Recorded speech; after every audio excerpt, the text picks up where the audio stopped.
Stove వెలిగించాను, కడాయి పెట్టాను.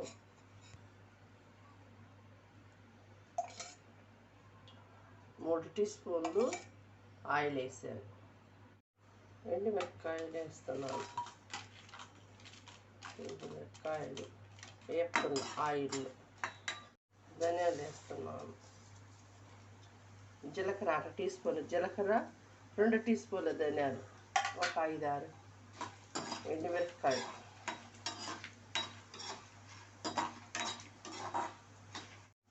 ఇలా తీసేస్తున్నాను. ఇంట్లో గోంగూర, ఎర్ర గోంగూర నేను ఒక 3 కట్టలు తీసుకొని శుభ్రంగా ఒలుచుకొని కడిగి ఆరబెట్టుకునేసాను. చెమ్మ లేకుండా ఆరబెట్టుకునేసాను. ఇలాగ ఆరబెట్టుకొని ఆయిల్లోనే వాడాలి ఆకు.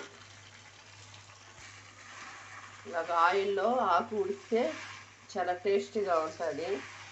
అందుకే ఆయిల్లోనే ఆకుని మనం ఇలాగ వాడుకోవాలి. ఇలా వాడితే చాలా బాగుంటుంది, పచ్చడి బాగుంటుంది. ఇలాగ చెమ్మ లేకుండా చేసుకుంటే ఒక 2 రోజులు 3 రోజులు కూడా ఉంటుంది.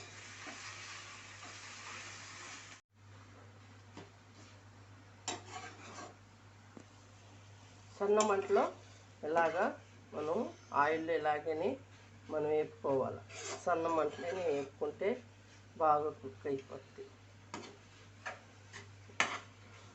ఇలాగ వేపుకోండి, బాగుంటుంది ఆయిల్లోని. ఇలాగ మనం అది కుక్ అయ్యే కాడికి మిక్సీ పట్టు.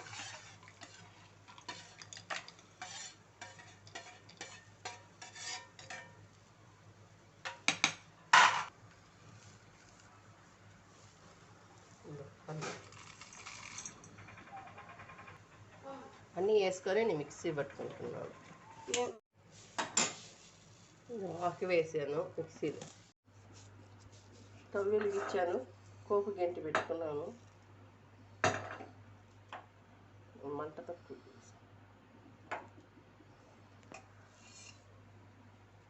గోంగూర పచ్చడి కాబట్టి కొంచెం ఆయిల్ ఎక్కువ లాగుతుంది. దాంట్లో 3 టీ స్పూన్లు, దీంట్లో 1.5 టీ స్పూన్ వేసాను. ఆవాలు,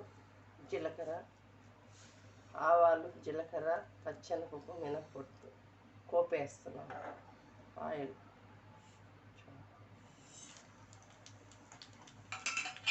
మిర్చి, తెల్లగడ్డ, ఎల్లుల్లిపాయలు, చిన్న ఎల్లుల్లిపాయలు,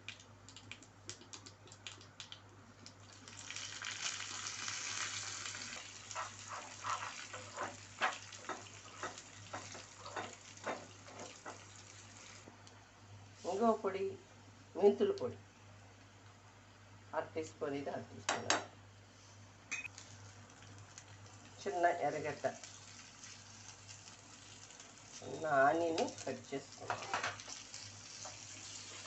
కోపు వేస్తుంటే స్మెల్ చాలా బాగుంది. గోంగూర పచ్చడికి కోపు వేసాను, సూపర్గా ఉంది. చూడండి, ఎర్రగడ్డ ఎక్కువగా గోంగూరలో వాడకూడదు కాబట్టి తక్కువగా వాడతాను.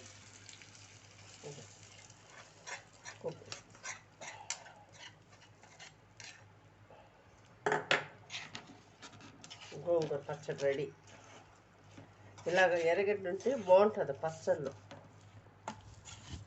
ఇలాగ ఉన్నప్పుడు మనం తినేటప్పుడు బాగుంటుంది. ఎర్రగడ్డ చిన్న చిన్న పీసులుగా తగులుతూ ఉంటుంది కాబట్టి మనం అన్నం తినేటప్పుడు చాలా టేస్ట్గా ఉంటుంది. నా గోంగూర పచ్చడి రెడీ. మీరు కూడా ఇలాగ చేసుకోండి. గోంగూర పచ్చడి చాలా బాగుంటుంది, టేస్ట్గా ఉంటుంది కూడా. మీరు చేసుకొని తిని రుచి చూసి మీరు కామెంట్ పెట్టండి. కామెంట్ పెట్టి మా ఛానల్కి సపోర్ట్ చేయండి. అలాగా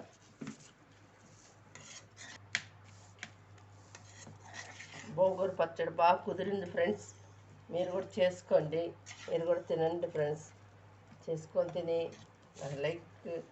లైక్ చేయండి, సబ్స్క్రైబ్ చేయండి, మీకు నచ్చితే చేయండి. Okay friends, bye friends.